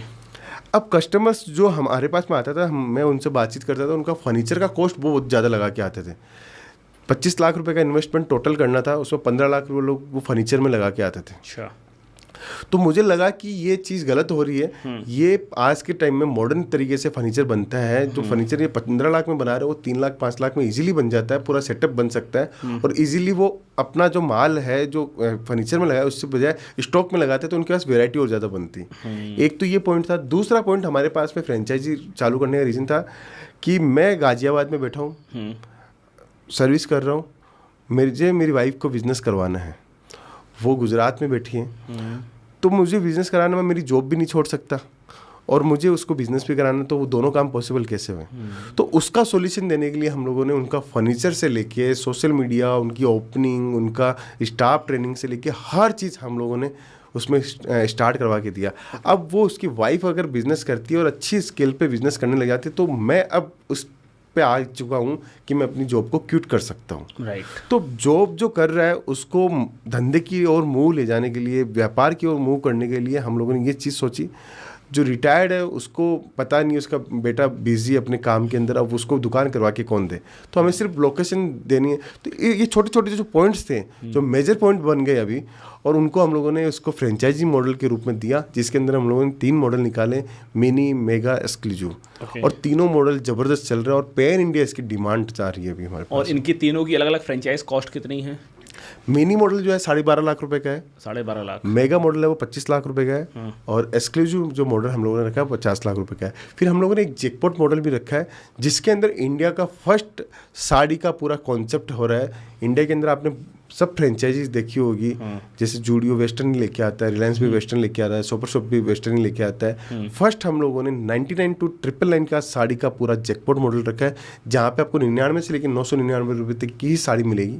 अच्छा, इससे ऊपर की नहीं मिलेगी? बिल्कुल नहीं सर। और उसके अंदर जो 999 की साड़ी आप बाजार में मार्केट में, आप चांदनी चौक के मार्केट में जाओगे तो 4000 में साड़ी दिखेगी, वो 999 में आपको केसरिया बाजार के मॉडल में देखने को मिलेगी। अच्छा। तो ये जैकपॉट मॉडल है, तो जो जिसमें इंटरेस्टेड है वो उसमें हमारे पास में जुड़ रहा है, और अच्छा हमें रिस्पॉन्स मिल रहा है उससे। तो जो 12.5 लाख का आपका फर्स्ट मॉडल है, जो सबसे स्मॉल मॉडल है, तो उस पे मिनिमम स्पेस की रिक्वायरमेंट कितनी रहती है? 400 स्क्वायर फीट की। 400 स्क्वायर फीट की। उसमें फर्नीचर भी आप लगा के दोगे? फर्नीचर हम लोग करके देंगे, सोशल मीडिया हम लोग करके देंगे, अकाउंटिंग सिस्टम हम लोग करके दे रहे हैं, उसकी ओपनिंग भी हम लोग करवा के दे रहे हैं, उसका सारा सिस्टम, जैसे स्टाफ ट्रेनिंग है, ऑनर ट्रेनिंग है, लीगल पूरे जो जितने भी काम है लीगल की पूरी प्रोसेस हम लोग पूरा करके दे रहे हैं। तो ओवरऑल उसको एक पैकेज में हम लोग पूरी दुकान तैयार करके दे रहे हैं। सिर्फ आपकी लोकेशन आपकी होगी दुकान की, स्टाफ की सैलरी लगेगी आपकी, और यूटिलिटीज़ जो भी बिजली है, पानी का जो खर्चा वो आपका लगता है, उसके अलावा सारा काम कंपनी करके देती है। और फ्रेंचाइज स्टोर में जो डेड स्टॉक आ रहेगा वो आप रिटर्न लोगे? बिल्कुल, उसमें कुछ परसेंटेज का कुछ हम लोगों ने रखा है। हाँ। कि अगर इस सीजन के अंदर आपके पास नहीं बिका तो माल हमारा एक्सचेंज आप ले सकते हो। अच्छा, मतलब उतने अमाउंट का माल आप रिटर्न करके कोई दूसरा माल उस पर आप ले सकते हो? बिल्कुल सर। और फिर उस मटेरियल को आप, जैसा आपने बताया कि टैग निकाल के और स्टिकर्स निकाल के फिर आप एक वेंडर को दे दोगे? कोई भी वेंडर को हम लोग दे देते हैं। इसीलिए तो केसरिया की कभी भी आप देखोगे ना, कहीं पे भी आपको केसरिया का माल मिलेगा, किसी भी स्टोर के ऊपर, किसी भी दुकान के ऊपर, वो पूरा ब्रांड का ही माल मिलेगा। किसी भी प्रकार का उसके अंदर हम लोग लोड शॉट का माल कभी देखने को नहीं मिलेगा। हम हमारे प्रोडक्ट को पूरा ध्यान रखते हैं कि मार्केट में ट्रेंड क्या है, क्वालिटी क्या बिकनी चाहिए, टेस्ट कैसा बिकना चाहिए, साइज़ क्या बिकनी चाहिए, वो पूरा ध्यान रख के ही हम लोग काम करते हैं। अब जैसे हम लोग पंजाब बेल्ट में काम करते हैं, हरियाणा बेल्ट में काम करते हैं, तो XXL की साइज़ भी हमारी अलग हो जाती है। साउथ में काम करते हैं, साउथ और पंजाब का जो बेल्ट है वो उसमें हमारी साइज़ अलग है। गुजरात का और MP, UP, आसाम साइड हम लोग जाएंगे तो उसका XXL का साइज़ अलग रखते हैं हम लोग। अच्छा। तो पूरा हम लोग ध्यान रख के, हमारे जितने भी सेल्स एग्जीक्यूटिव है पूरा ध्यान रखते हैं कि कौन से एरिया में कौन सा टेस्ट बिकता है, उसके अकॉर्डिंग ही हम लोग उनको परचेसिंग करवाते हैं। अच्छा, तो इस इंडस्ट्री में आपके अकॉर्डिंग सबसे बड़ा चैलेंज क्या आता है टेक्सटाइल में? देखिए मेजरली चैलेंज तो 2 चैलेंज हैं आज के समय। सूरत में अगर कोई नया व्यापारी आता है नया व्यापार करने के लिए, सोचने के लिए कि मुझे सूरत जाके परचेसिंग करना है, तो उसको मेरे ख्याल से 99% लोग मना कर देते हैं। केसरिया टेक्सटाइल कंपनी ने क्या किया था, ये गैपिंग देखी थी। आपको मैं शुरुआत बताता हूँ केसरिया टेक्सटाइल कंपनी कैसे हुई जी। हमारा बिजनेस है, वैसे पहले पुश्तैनी बिजनेस हमारा है फैब्रिक का। हम लोगों ने एक मार्केट में गैप देखा। ठीक है। गैप क्या देखा कि हज़ारों कस्टमर सूरत आते हैं, नया बिजनेस जो स्टार्ट कर रहे हैं ऑल इंडिया के अंदर कहीं से भी स्टार्ट कर रहा है, वो सूरत आता है तो वहाँ पे सूरत में माल नहीं दिया जाता है। जितने भी 80,000 दुकानदार हैं, मैन्युफैक्चरर है, वो ये बोलते हैं कि आपको एक आइटम का एक पार्सल लेना कंपलसरी है, तभी जाके माल देंगे, एक एक सेट करके माल नहीं देंगे। अच्छा। तो हमारे पास में भी बहुत सारे कस्टमर्स आते थे, हम लोग भी उनको मना करते थे। जब मैं इस फील्ड में आया, नया नया था, तो मैंने मार्केट में गैप देखा कि हज़ारों कस्टमर्स यहाँ आते हैं और हज़ारों कस्टमर बिना कुछ माल लिए वापस जाना पड़ता है, फिर जाके वो अपने क्षेत्र के होलसेलर से माल लेता है। तो हम लोगों ने एक प्लेटफॉर्म बनाया कि केसरिया टेक्सटाइल कंपनी से स्थापना करी, और उस स्थापना के अंदर हम लोगों ने साड़ी का सब्जेक्ट चूज़ किया। साड़ी के अंदर 3-4 सेगमेंट, जैसे print sari, died work sari, cotton sari, silk sari, ये 4 सब्जेक्ट हम लोगों ने रखे। उससे हम लोगों ने स्टार्टिंग किया। कस्टमर्स आने लगे, कस्टमर्स को जो रेट के अंदर चाहिए था वो रेट मिली, जितनी क्वांटिटी में उनको चाहिए था, 1 सेट चाहिए था, 5 सेट चाहिए, 4 सेट चाहिए। सेट का मतलब बताता है, तो 1 सेट के अंदर 4 साड़ी, 5 साड़ी का एक सेट होता है। तो जो उनको जितनी जितनी रिक्वायरमेंट थी, हम लोगों ने उतना फिल करना स्टार्ट किया। उससे हमारे पास में कस्टमर्स आने लगे। तो अब वहाँ पे एक मेजर जो समस्या आप हमसे पूछ रहे हैं कि मैंने जैसे बताया 2 समस्या। एक समस्या वहाँ पे दलाल लोग बहुत है। अच्छा। रोड पे चलते हुए दलाल है, ऑटो वाले हैं, तो हम लोग अवेयरनेस देते भी रहते हैं, तो वो वहाँ पे आके उनके चक्कर में फंस जाते हैं और 15-20% की उनको केन लग जाती थी सूरत आने के बावजूद भी। अच्छा। तो एक तो मेजरली वो चीज़ था। सेकंड, अभी भी कस्टमर जो आते हैं विदाउट एक्सपीरियंस से वो लोग काम करते हैं। तो हमारा ये कहना रहता है कि आप टेक्सटाइल इंडस्ट्री के बारे में सीखना है तो केसरिया टेक्सटाइल कंपनी के पास में आते हो तो 2 दिन का समय एक्स्ट्रा लेके आओ। हम लोग आपको एक से लेके हर एक चीज़ की डेप्थ में नॉलेज देंगे, हर एक चीज़ें सिखाएंगे आपको। उसके बाद में आप अपना बिजनेस रन करो। उससे फ़ायदा ये हुआ कि कस्टमर्स को एक्सपीरियंस के साथ में काम करता है तो उसको तकलीफ कम आती है। साड़ी की आपने बात की, साड़ी बिजनेस में मैंने एक चीज़ देखी है कि अभी आपने जैसे एक ब्रांड का डिफरेंशिएशन बताया कि एक ब्रांड को मार्केटिंग का पैसा ज़्यादा लगाना है इसलिए वो चीज़ महंगी बेच रहे हैं, एक ब्रांड को पैसा नहीं लगाना है। मैं सेम ब्रांड्स में कैटेगरी देखता हूँ सिंस आई एम मैरिड, तो आपको सेम ब्रांड में ना 500 की साड़ी भी मिल जाएगी, 5000 की साड़ी भी मिल जाएगी, 10,000 की साड़ी भी मिल जाएगी, और फैब्रिक आप कंपेयर करो तो ऑलमोस्ट सेम है। तो ये प्राइस का डिफरेंस साड़ी में कहाँ से आता है? नहीं, देखो मैं ये बता देता हूँ आपको। केसरिया टेक्सटाइल कंपनी के अंदर 45 रुपये की साड़ी भी है तो 6,000 रुपये की साड़ी भी है। हाँ। कट साइज वो भी 6 मीटर का है और 10,000 वाली साड़ी भी है 6.5 मीटर की है। हाँ। कपड़ा उतना ही लगता है। हाँ। एक लेडीज 6.5 मीटर से ऊपर की साड़ी वेयर नहीं कर सकती। अब 6.5 मीटर के अंदर क्या है और 6 मीटर के कपड़े में क्या है, दोनों में विशेषता बताता हूँ। देखिए हम लोग वो जो 45 रुपये 100 रुपये वाली साड़ी देते हैं वो प्लेन होती है, एकदम प्लेन साड़ी। ठीक है। और जो 10,000 रुपये की साड़ी होती है उसके ऊपर हम लोग हैंडवर्क करते हैं, मिरर वर्क का काम करते हैं, एकदम एक्सपेंसिव मल्टी थ्रेड का काम करते हैं। उस साड़ी के अंदर कुछ जान डालने की कोशिश करते हैं। और जो फैब्रिक लेते हैं हम लोग उसके अंदर क्वालिटी वाला फैब्रिक लेते हैं। उधर 10 रुपये का 10 रुपये का ग्रे कच्चा कपड़ा खरीद रहे हैं, इधर हम लोग 100 रुपये का कपड़ा खरीद रहे हैं। अच्छा। ग्रे कपड़ा उतना ही फिनिशिंग में हमारा चार्ज लगता है, उतना ही डिजाइनर्स को मेहनत करने में चार्ज लगता है। इधर कुछ चार्ज नहीं लगता। इधर कपड़ा आया कच्चा, प्रिंटिंग कराई, प्रिंटिंग करा के सीधा माल सेल आउट करना है। उधर में हमें डिजाइनर्स भी लगते हैं, एम्ब्रॉयडरी वर्क भी लगता है, फैब्रिक भी यूनिक चूज करना पड़ता है, जो ट्रेंड में फैब्रिक उसको भी यूज कर, तब जाके हमारा डिफरेंसेस वही 6-6.5 मीटर की साड़ी में देखने को मिलता है। अच्छा। और कितने ब्रांड्स हैं जो बनारसी, कांजीवरम और अलग अलग जो साड़ी की रेंज आती है ना, उसके नाम पे कितने ब्रांड्स हैं जो सिर्फ बता देते हैं कि ये बनारसी साड़ी है लेकिन साड़ी वो नॉर्मल होती है? देखिए साड़ी जो है ना, पहले बनारसी साड़ी जो बनती थी वो हैंडलूम में बनती थी। हाँ। सूरत का कोई सब्जेक्ट नहीं था ये बनती थी हैंडलूम। जैसे महाराष्ट्र में बनती थी, साउथ के अंदर बनारसी साड़ियाँ बनती थी, तो ये हैंडलूम पे बनती थी। एक साड़ी बनने में 20 दिन से 25 दिन का समय लगता था हैंडलूम के ऊपर। और वो साड़ी जो बिकती थी 8,000, 10,000, 15,000 की रेंज में मिनिमम साड़ी थी, और लाखों रुपए तक की ये साड़ियाँ जाती थी। लेकिन सूरत के अंदर रेपियर जेकार्ड की एक मशीन आई। Rapier jacquard, okay. जो साड़ी हैंडलूम में बनने में 15 से 20 दिन लगता था, वो रेपियर जेकार्ड की मशीन के अंदर एक दिन के अंदर 20 साड़ी बनने लग गई। एक दिन में 20 साड़ी, मतलब आपका प्रोडक्शन स्पीड 400 गुना हो गई। बिल्कुल। तो वो वहाँ पे जब एक मशीन के ऊपर 20 साड़ियाँ बनने लगी तो प्रोडक्शन फास्ट निकलने लग गया। हैंडलूम के ऊपर हुआ क्या कि वो अफोर्डेबल नहीं थी, 8,000 5,000 से लेके लाखों रुपए तक की साड़ियाँ वो होती थी, तो नॉर्मल इंसान उसको अफोर्ड नहीं कर सकता था। लेकिन जैसे ही रैपिड जैकार्ड के ऊपर आई तो वो 250 रुपये से लेके 3,000 तक का सेगमेंट पकड़ा उसने। तो इंडिया की हर एक लेडीज़ ने उसको वेयर करना स्टार्ट किया। आज बनारसी साड़ियों का ये क्रेज़ है कि आप पार्टीज़ में देखते हो तो 100 अगर लेडीज़ पार्टीज़ में आएगी तो 50 साड़ी बनारसी साड़ी देखने को मिली, 50 पार्टी वेयर साड़ियाँ देखने को मिलेगी। इतना बड़ा मार्केट साइज रैपिड जैकार्ड का डेवलप हुआ है। ओके, जो आपके पास डिमांड आती है, डिमांड आपके पास अच्छे फैब्रिक की आती है या फिर सिर्फ अच्छी डिज़ाइंस की आती हैं? दोनों चीज़ें। कस्टमर्स देखो, हम लोग कस्टमर्स सोचते हैं T1 सिटीज़ से है, T2 से है, T3 से है। अगर गांव के इलाकों में जाते हैं तो वहाँ पे आपको कलर कॉम्बिनेशन अलग मिलता है। इंडिया के अंदर क्या है, साड़ी क्या है, हर 100 किलोमीटर बाद में टेस्ट चेंज होता है। पूरे दिल्ली के अंदर अब अपन बैठे हैं यहाँ पे, अपन 4 इलाके पकड़ेंगे तो चारों इलाकों के अंदर जो लेडीज़, अगर अपन फुटफॉल देखेंगे बाहर रोड पे चलने घूमने परचेसिंग करने वालों का, तो हर का टेस्ट अलग अलग देखने को मिलेगा। तो इंडिया में क्या है, हर 100 किलोमीटर के बाद में टेस्ट चेंज हो जाता है। ठीक है, मैं गुजरात से राजस्थान की हो जाता हूँ तो मैं बताता हूँ उसमें कितना टेस्ट चेंज होता है। गुजरात से थोड़ा सा मतलब सूरत से थोड़ा सा बाहर निकलते हैं तो वहाँ पे आपको बंदेज, बांधनी, पटोला साड़ियाँ देखने को मिलेगी। ठीक है। उससे थोड़ा सा आगे निकलेंगे तो दरबारी साड़ियाँ देखने को मिलेगी। उससे आगे निकलेंगे तो फैंसी ट्रेंड की साड़ियाँ देखने को मिलेगी आपको, मतलब प्लेन प्रिंटेड साड़ियाँ। उसके आगे जाएंगे तो डाइड वर्क की साड़ियाँ देखने को मिलेगी। फिर उससे आगे जाएंगे तो आपको सिल्क की साड़ियाँ देखने को मिलेगी।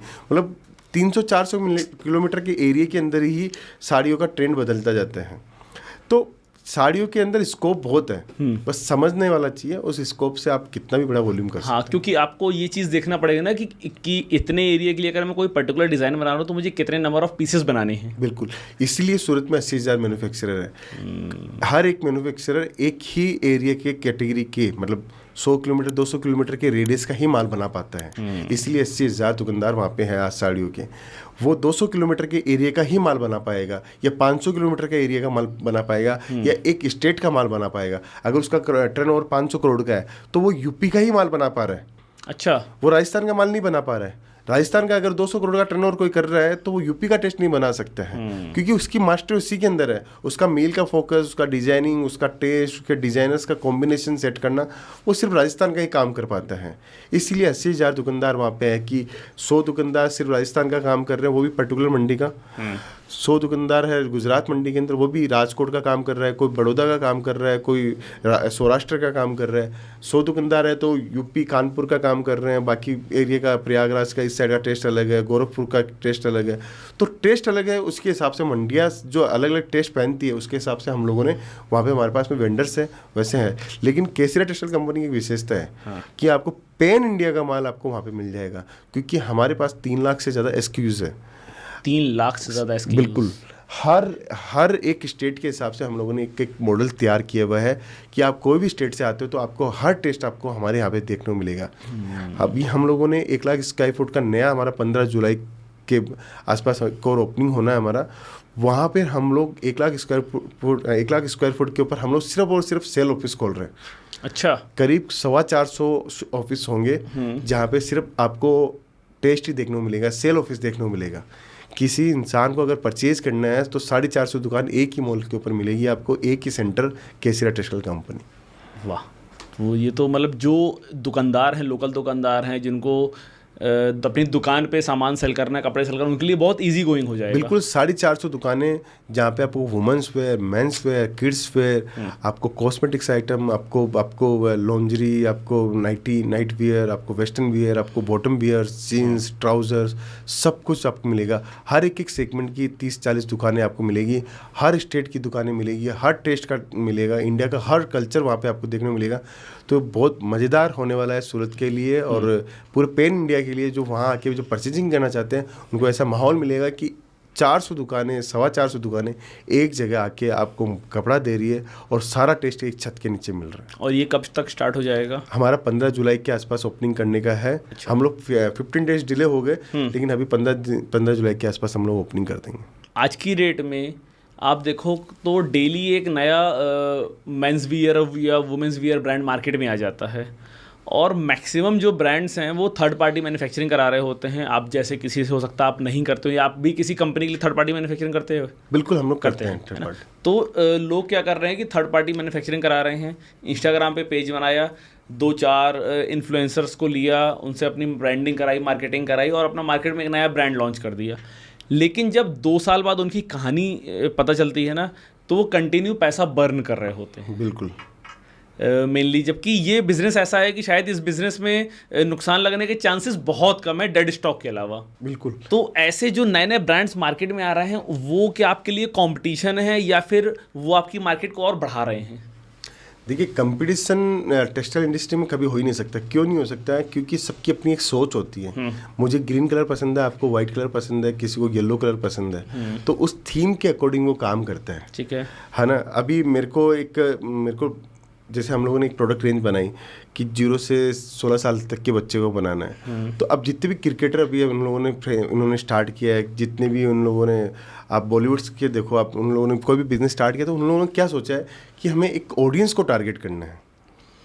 मतलब वो पूरी एज ग्रुप को कभी भी कोई टेक्सटाइल इंडस्ट्री का कोई भी इंसान टारगेट कर ही नहीं सकता। अच्छा। अब हम लोग मैन्युफैक्चरिंग कैसे करते हैं कि हम लोग हर एक कैटेगरी को पकड़े हुए हैं कि हमें 0 से 16 साल तक के बच्चों के लिए किड्स वेयर में इतनी ही आइटम्स बनानी है, 16 से लेकर 30 साल तक के बच्चों में ये, हमें 30 साल तक की गर्ल्स में हमें ये कैटेगरी बनानी, उस पर भी हम लोग भी पूरी तरीके से हम लोग नहीं आ पाए। तो हर इंसान हर कैटेगरी के अंदर नहीं आ सकता है। अब जैसे आपने क्वेश्चन पूछा तो उसका आंसर यही है कि किसी को भी हमारी इंडस्ट्री में काम कर रहे हैं, नया ब्रांड बनाना है, तो उसको 2-3 साल का पेशेंस तो रखना पड़ेगा। अच्छा। और टेक्सटाइल इंडस्ट्री हमेशा मेहनत मांगती है। और टेक्सटाइल हमेशा ये कहना है कि अगर आपने उसको 1000 दिन अच्छे से दिए हैं तब जाके आप ग्रो कर पाओगे। बर्निंग हर बिजनेस के अंदर आज के समय, स्टार्टअप को लेके बैठा है तो स्टार्टअप तो ये मान के चलना कि 2-3 साल बर्न करना ही है। अगर 2-3 साल उसने सर्वाइव कर लिया, उसने मार्केट क्रिएट कर लिया, उसने कस्टमर बना लिए, लॉयल कस्टमर्स बना लिए, तो उसके फिर पीछे मुड़ के देखने की बिल्कुल जरूरत नहीं है। टेक्सटाइल के अंदर पैसा बहुत है। अच्छा। क्योंकि आप नंबर ऑफ पीस में मार्जिन कमाते हो, नंबर ऑफ मीटर्स में मार्जिन कमाते हो। तो आपके पास आज 1000 पीस बेची, 100 रुपये पीस का वगैरह, तो लाख रुपये डेली कमाई हुई, तो साल के 3 करोड़ 65 लाख की कमाई है सिर्फ 1000 पीस के अंदर। इतना बड़ा इंडिया है, 150 करोड़ की आबादी है, सिर्फ 1000 पीस बेचनी है और 100 रुपया पीस का भी कमाते हो तो 1 लाख रुपया डेली का इनकम हो गई। तो कमाई बहुत बड़ी कमाई है। बस इसको पहचानना वाला चाहिए, ऑडियंस को समझने वाला चाहिए और टेस्ट चाहिए। टेस्ट अगर आपके पास में सीजनल टेस्ट है तो आपके पास में कमाई है इसमें। तो आप लोग जो कपड़ों की डिज़ाइनिंग करवाते हो, जैसे आप कपड़ा परचेस करके ले आए, रॉ मटेरियल परचेस करके लेके आए हो, इसके बाद जब आपको कपड़ा डिज़ाइन करना है तो क्या वो उसके लिए आपने पर्टिकुलर अपने डिज़ाइनर रखे हुए हैं या फिर अलग अलग ब्रांड्स से आप डिज़ाइन कॉपी भी कर सकते हैं? हम लोग कोई कॉपी वाला सीन नहीं कर सकते हैं। देखिए, अगर कोई कॉपी करता है ना तो ज़्यादा सस्टेंट नहीं रह पाएगा, वो 1-2 साल के अंदर मार्केट से आउट हो जाएगा। क्यों? क्योंकि जो डिजाइनिंग के ऊपर मेहनत करता है वो रोज़ नई डिजाइनिंग लेके आ रहा है। अगर मैं कॉपी करूँगा, उसको बनाऊंगा और वो उसकी कॉपी किया, उसका पास बिका नहीं बिका, उसने डिजाइन बनाई, किसी वेंडर ने डिजाइन बनाई, मैंने उसकी कॉपी करी, ठीक है, उसके पास ही फ्लॉप हो गया तो मेरे पास भी फ्लॉप हो जाएगा। लेकिन उसके पास तो क्रिएशन है, क्योंकि उसके डिजाइनर्स बैठे हैं, ये नहीं चला तो वो दूसरा बना सकता है, तो मैं कितनी कॉपी करूँगा। आज इतनी डिजाइन निकलती है डेली। आप इंडिया के अंदर जितने भी मैन्युफैक्चरर बैठे हैं डेली, अगर आज जैसे जयपुर, कलकत्ता, सूरत, ये मैन्युफैक्चरिंग मंडियाँ हैं, यहाँ पे अगर 50,000 भी फैक्ट्रियाँ है टोटल, तो 50,000 डिजाइन रोज बनती है। कितनी चीज़ें कॉपी करोगे आप, कितना प्रोडक्शन लेके आओगे? तो ये तो मेरे लिए इजी हो जाएगा ना। मतलब मैं अपना पैसा क्यों खर्च करूँ डिज़ाइनिंग टीम के अंदर, जब डेली इंडिया में 50,000 डिज़ाइन आ रही हैं। अगर मेरा टारगेट है 10 डिज़ाइन डेली बनाने का, तो मैं 50,000 में से जो मुझे 10 पसंद आएगी मैं उठा लूँगा, मेरा कॉस्ट भी तो बचेगा। सर, डिज़ाइनिंग के कॉस्ट बचाने के लिए आप अपने प्रोडक्ट दूसरे पे डिपेंड होके बना रहे हो, तो ज़रूरी नहीं है आपके पास में कस्टमर बेस वैसा हो। ओके। हर इंसान के पास में कस्टमर बेस है। मैंने आपको जैसे बताया कि 200 किलोमीटर का मेरा टारगेट है, 500 किलोमीटर की रेडियस में काम करने का, तो मेरे वो ऑडियंस को मैंने सोच के बनाया। अच्छा। अब मेरा काम तो नॉर्थ का था, आपने मेरे को देख के मेरे डिजाइन को कॉपी करके साउथ में बेचने की कोशिश करी, तो आप तो डेफिनेटली फेल ही हो जाओगे। अब रही बात सिमिलर स्टेट की, कर लेते हैं कि मैं सिमिलर टू सिमिलर ही स्टेट में मेरे को माल बेचना है जी। तो जो चीज़ मैं बेच के निकल जाता हूँ, जो मार्केट में दिखती है, तभी तो आप उसको बनाते हो। तो वो तो डिजाइनर्स, वो जो बना रहा है, जो क्रिएटर है, वो तो बेच के ही निकल जाता है। उसके बाद में तो कॉपी लाखों पीस होती है। आप इंस्टाग्राम पे कोई चीज़ देखते हो, अभी इंस्टा सोशल मीडिया क्या है, किसी ने एक रील्स वायरल कर दी, उसके बाद में उस रील्स के ऊपर चलता ही जाता है। तो उस क्रिएटर तो वो था, हाँ, अब वो तो नई चीज़ बनाने की कोशिश करेगा, उसको तो पता है मैंने नई चीज़ बना दी है मेरे। अब तो लोग फॉलो करने वाले तो लाखों लोग करते लेकिन रहेंगे। कई बार ऐसा भी होता है कि जिसने पहली रील बनाई है ना, उसकी रील पे उतने व्यूज नहीं है जितने उस पे कॉपी लोग बना रहे हैं, उसमें ज्यादा व्यूज हैं। वो लक भाग्य के ऊपर काम है, सबका अपना अपना भाग्य है। जो जितना कमाना है उसको उसके नसीब में उतना आना ही है। अच्छा अच्छा। जैसे वो क्रिएटर हो या वो चीज़ हो। एक कहते हैं ना कि आप जैसे शहद की बात करें तो मधुमक्खी का हुनर अपन नहीं सीख सकते हैं, उससे अपन ले सकते हैं हमेशा। हुनर तो उसी के पास में रहेगा। राइट। बहुत सारे सूरत के ना ब्रांड्स हैं जो आपके मॉडल पे ही काम कर रहे हैं, या हो सकता है आप उनके मॉडल पे काम कर रहे हो, तो वो भी फ्रेंचाइजी दे रहे हैं, आप भी फ्रेंचाइजी दे रहे हो, आप भी क्लेम कर रहे हो कि आपके कपड़े सबसे अच्छे हैं, वो भी क्लेम कर रहे हैं कि उनके कपड़े सबसे अच्छे हैं। तो इस तरीके में कस्टमर्स कहाँ जाएगा? देखिए, हम फ्रेंचाइजी देने में विश्वास, मैंने आपको बताया कि हमारा फ्रेंचाइजी देने का मोटो नहीं है कि मेरा बिजनेस एक्सपांशन के लिए मैं फ्रेंचाइजी दे रहा हूँ। मैंने नीड को देख के फ्रेंचाइजी दे रहा हूँ, लोगों की आवश्यकता है। फ्रेंचाइजी मॉडल दो तरीके से बनाया जाता है कि मेरा ब्रांड बन चुका है और मुझे अब फ्रेंचाइजी की ओर जाना है। ठीक है। हमारा फ्रेंचाइजी की ओर जाने का कोई भी मोटो नहीं है, हमारा है उस नीड को पूरा करना। कस्टमर की जो नीड है, कस्टमर फर्नीचर बना नहीं पा रहा है, कस्टमर पैसा ज़्यादा वेस्ट कर रहा है, कोई जॉब कर रहा है, उसको टाइम नहीं निकल पा रहा है, उसको कैसे बनाए, उस पर्पस से हम लोगों ने फ्रेंचाइजी लॉन्च किए हैं। हमारा बिजनेस एक्सपांशन अलग है। हमारा चाहते हैं कि हम हमारे प्लेटफॉर्म के ऊपर कस्टमर्स को ज़्यादा से ज़्यादा लेके आएँ, सूरत ज़्यादा से ज़्यादा लेके आए उसको, वो सोच के हम लोग कर रहे हैं। अब कपड़े की बात करते हैं कि कपड़ा कौन कितना कैसे बनाता है। देखिए, मैंने आपको बताया सूरत में हज़ारों लाखों डिज़ाइनें रोज़ बनती हैं। मेरी डिज़ाइन अलग होगी तो हमारे साथ में कंपटीटर उनकी डिज़ाइन अलग होगी। कभी भी सिमिलर डिज़ाइन कभी भी नहीं मिलती है, ड्यू टू हमारे डिज़ाइनर्स अलग वर्किंग करते हैं। अगर नई डिज़ाइनें नहीं दूंगा तो रिपीट सेल नहीं आएगी।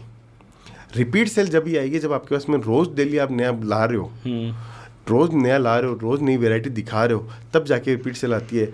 जैसे आपने कहा कि कॉपी करने वाली बात, कि मैं कॉपी करूँगा तो बाजू वाले के पास में वो चीज़ है और मेरे पास में वो चीज़ होगी, तो कस्टमर गुमराह भी होगा और कस्टमर का ट्रस्ट इश्यू भी टूटेगा कि उसकी कॉपी करके माल बेचता है, ज़्यादा बढ़िया वो है कि ये है। वो चॉइस नहीं देना चाहता मैं कभी भी मेरे ब्रांड में। हमारे पास में जितनी भी यूनिक चीज़ें मिलेगी वो हमारे पास ही मिलेगी, दूसरे के पास नहीं मिलेगी, क्योंकि हम लोग कस्टमर को कभी चॉइस नहीं देते हैं, कस्टमर को सिर्फ सिलेक्शन देते हैं। ओके। अभी रिसेंटली मैंने किसी डॉक्टर के पॉडकास्ट को सुना, उन्होंने ये जानकारी दी कि कुछ कपड़े ऐसे हैं जो हमारी स्किन के साथ ऐसा रिएक्शन करते हैं कि उससे स्किन कैंसर का भी खतरा बढ़ जाता है। और वो मोस्टली चीप क्वालिटी के क्लोथ्स आते हैं। तो उस टाइप की क्लोथ्स भी आपके अपने मैन्युफैक्चरिंग में यूज़ करते हैं या फिर उनको अवॉइड करते हैं? हम लोग अवॉइड ही करते हैं बेसिकली। देखिए, जितने भी प्रोडक्ट यान जो बनता है पहले पास होता है वो, पहले पास होता है, उसके बाद में ही यान का आगे का प्रोडक्शन चालू होता है। फिर ग्रे निकलता है तो वो हमारी लेबोरेटरी में पास होता है कि ये ग्रे हम लोग बना रहे हैं, इसमें कितना रीड है, कितनी पीक्स है, ये बायोवॉश किया जा सकता है, इसके अंदर हार्मफुल केमिकल तो नहीं है ना। देखिए, कपड़े का यान जो पॉलिस्टर बन रहा है, हर कपड़ा बन तो पॉलिस्टर से रहा है, कच्चे तेल से, क्रूड ऑयल से बन रहा है, या मतलब पेट्रोल से जो पॉलिस्टर बनता है वो पेट्रोल से बनता है। ठीक है। उसके बाद में वो पीवाई मशीन में जाता है, फिर वो रेसे निकलते हैं, फिर वो वीविंग में जाता है, फिर प्रोसेस होता है। जैसे वो 500 मीटर का कपड़ा हो या 5 मीटर का कपड़ा हो, बनता है वो पेट्रोल से ही है। अब वो होता है क्या है, मील का प्रोसेस होता है कि मील के अंदर उन्होंने हल्की मील में काम करवाया, मतलब कलर केमिकल जो यूज़ लिया वो डी कैटेगरी, सी कैटेगरी का काम में लिया, तो उसने जो केमिकल यूज़ लिया है वो केमिकल इंपॉर्टेंट होता है कि उसने केमिकल क्या लिया है। लेकिन सूरत के अंदर सब चीज़ें सर्टिफाइड होती हैं। अच्छा। ऐसे आप बना नहीं सकते हो, ऐसे मील डाल नहीं सकते हो, ऐसे आप कलर केमिकल यूज़ नहीं कर सकते हो, ऐसे फैक्ट्री रन नहीं कर सकते हो। तो हर चीज़ का एक प्रोसेस बना हुआ है। तो 99% चांसेस सूरत के जो कपड़े हैं उनमें कोई भी दिक्कत नहीं है। 1% में नहीं बोल सकता, क्योंकि हो सकता है कि किसी ने बहुत पुराना केमिकल पड़ा हो, एक्सपायरी हो गया, उसने यूज़ कर लिया हो, तो वो हार्मफुल हो सकता है। अदरवाइज पॉलिस्टर कपड़ों के अंदर कोई हार्मफुल नहीं होता है। ओके।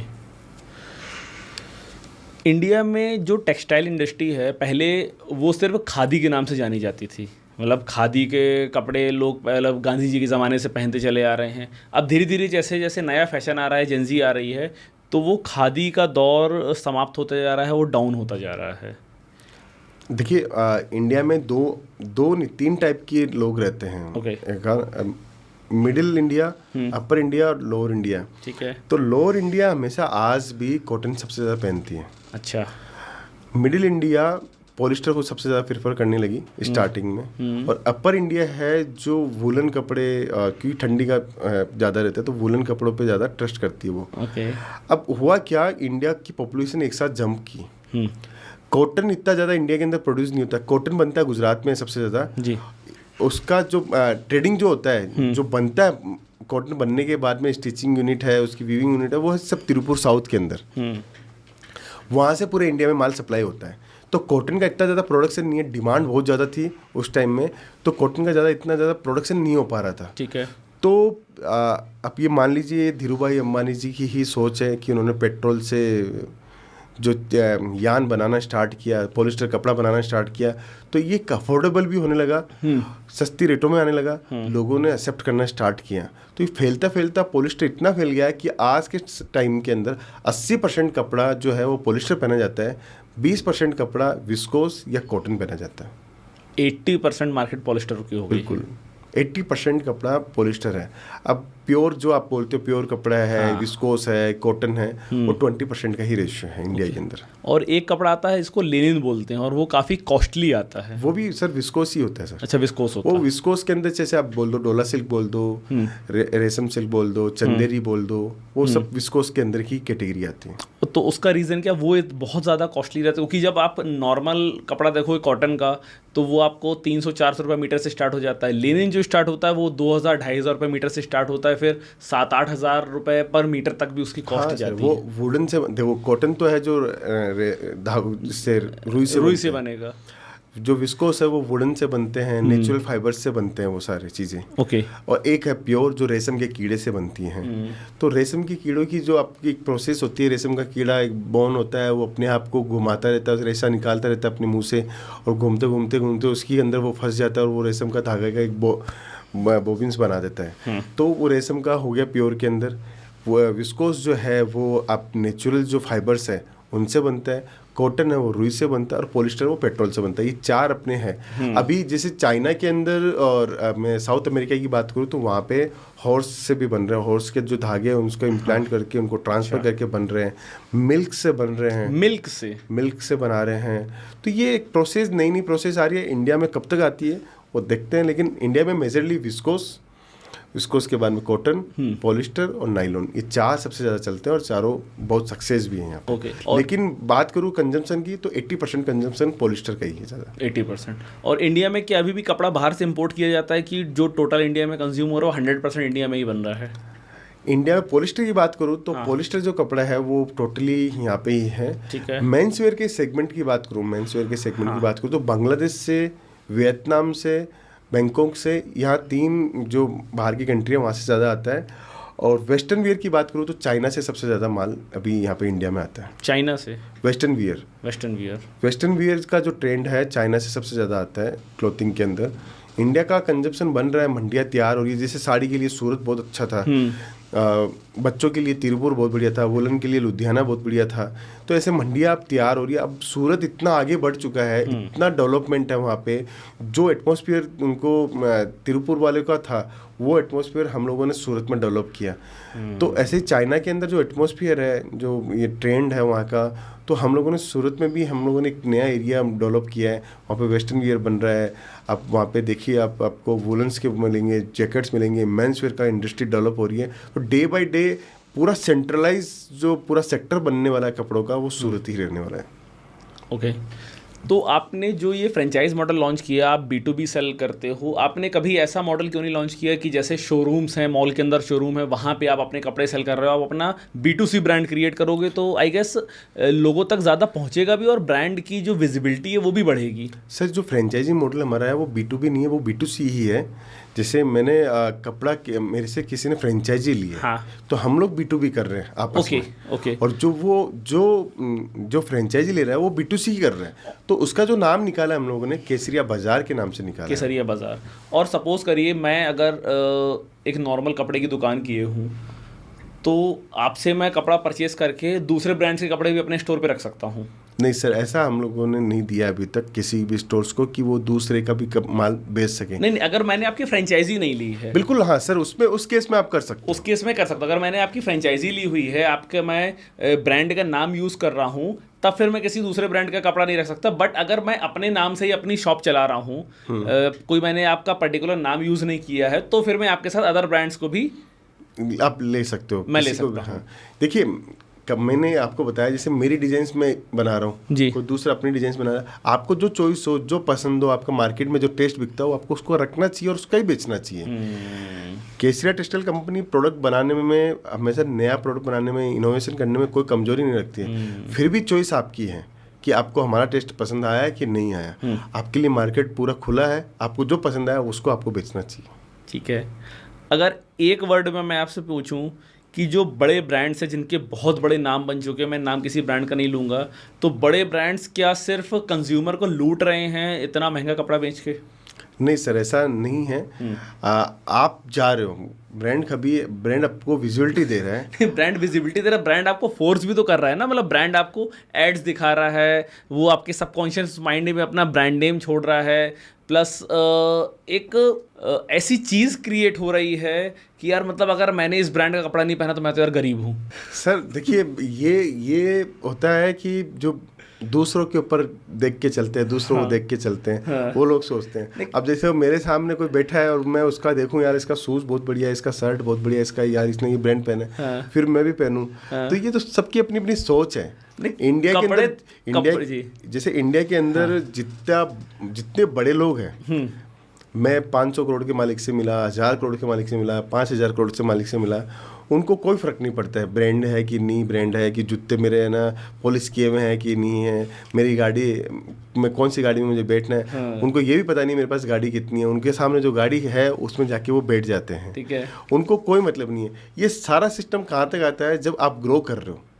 जो ग्रो कर रहा है वो दूसरों को देख के जीना स्टार्ट करता है, वो वैसी लाइफ स्टाइल पाना चाहता है।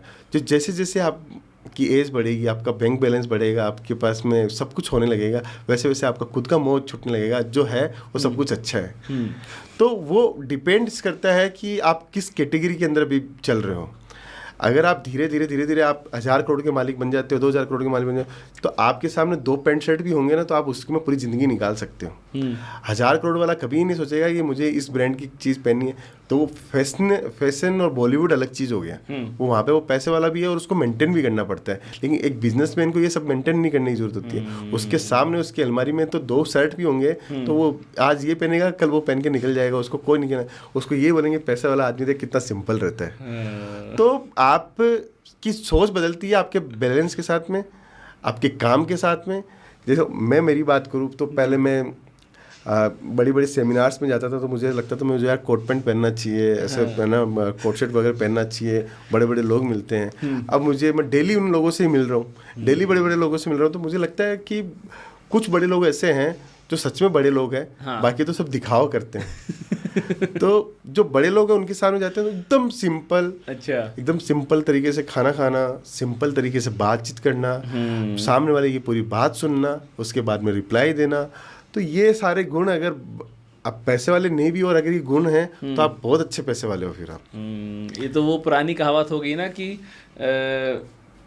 जिस गुल्लक में जो गुल्लक खाली रहती है वो आवाज़ ज़्यादा करती है, और जो गुल्लक भरी रहती है वो बिल्कुल शांत रहती है। बिल्कुल बिल्कुल। देखिए आज भी हिंदुस्तान के अंदर सेठ लोग बचे नहीं। पहले बोलते थे सेठ लोग थे, आजकल सेठ लोग बचते नहीं है, रहे नहीं है। पहले वाले सेठ लोग धंधा भी, व्यापार भी बड़ा करते थे, अनाथ आश्रम भी खुलाते थे, खुद की धर्मशाला भी बनाते थे, मंदिर भी बनाते थे, 10-10 बच्चे भी होते थे, तो भी वो मार्केट के अंदर उनका नाम सेठ जी बोला जाता था। आजकल 1 बच्चा है या 2 बच्चे हैं, वो उसके अंदर इतना बावला हो के रखा है कि उसको समझ में नहीं आ रहा कि मेरी ज़िंदगी में हो क्या रहा है ना। बिजनेस है, दिन रात चिंता सताती है, लोन चुकाना है। उस टाइम पहले लोन भी नहीं होता था, उधारी भी नहीं होती थी इतनी। तो मतलब अपन ने साइकोलॉजी बढ़ा ली अपनी, अपन ने अपने आप को इतना डिप्रेशन में ला दिया कि हमें दूसरों को देख के ज़िंदगी जीने में ज़्यादा मज़ा आने लग गया, ना कि अपन अगर अपने पास जो कुछ है अगर अपन उसमें खुश रहे, तो मैं बोलता हूँ इससे अच्छी ज़िंदगी कभी अपन को मिलने वाली नहीं है।